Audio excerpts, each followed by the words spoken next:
முதல்வர் தலைவர் தளபதி விஜய் அவர்களின் 52வது பிறந்த நாளை முன்னிட்டு அவர்களின் வாழ்த்துக்களுடன் கழக பொதுச் செயலாளர், ஊரக வளர்ச்சி மற்றும் நீர்வளத்துறை அமைச்சருமான மதிப்புக்குரிய அண்ணன் என் ஆனந்த் அவர்களின் வழிகாட்டுதலின்படி சென்னை வடக்கு கிழக்கு மாவட்ட கழக செயலாளர் அண்ணன் சுதாஜி வேலு அவர்களின் தலைமையிலும் சட்டமன்ற உறுப்பினர் மாண்புமிகு நிதித்துறை அமைச்சர் திரு என் மரியவில்சன் அவர்களின் முன்னிலையில் தமிழக வெற்றி கழகம் சார்பாக இன்றைக்கு இந்த அன்பான இல்லத்தில் உங்கள் அனைவரையும் சந்திப்பதில் நாங்கள் பெரும் மகிழ்ச்சி அடைகிறோம்.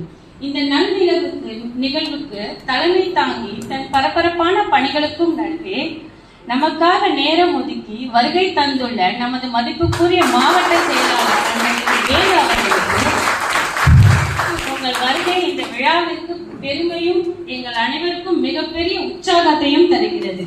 மேலும் பகுதி செயலாளர் அண்ணன் திரு நாகா அவர்களையும் தமிழக வெற்றி கழகத்தின் தோளோடு தோளாக நின்று உழைக்கும் கழக தோழர்கள் அனைவரையும் வருக வருக என அன்போடு வரவேற்கிறோம்.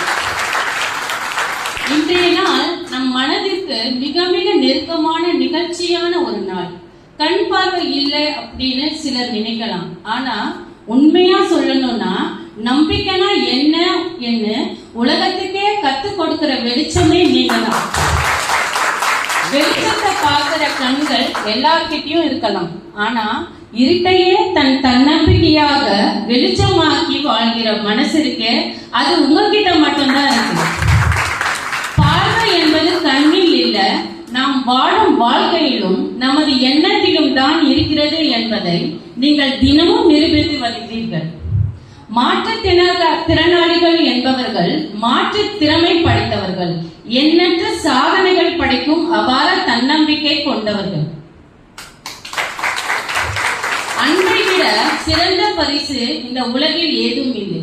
அந்த வகையில் உங்களோடு சில நிமிடங்கள் அன்பை பகிர்ந்து கொள்ளவும், எங்கள் அன்பின் அடையாளமாக சில அத்தியாவசிய பொருட்களை உங்களிடம் ஒப்படைக்கவும் நாங்கள் பெரும் மகிழ்ச்சி அடைகிறோம்.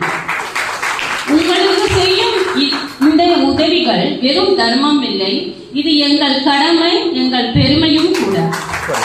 மேலும் இந்நிகழ்ச்சியை என்னோடு உறுதுணையாக நின்று சிறப்பாக நடத்தி கொடுக்கும் என் அன்பு கணவருக்கு நன்றி.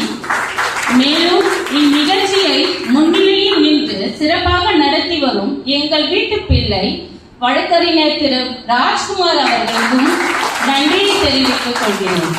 இறுதியாக எங்களை இது போன்ற சில நல்ல திட்ட உதவிகளை செய்ய வழிகாட்டியாக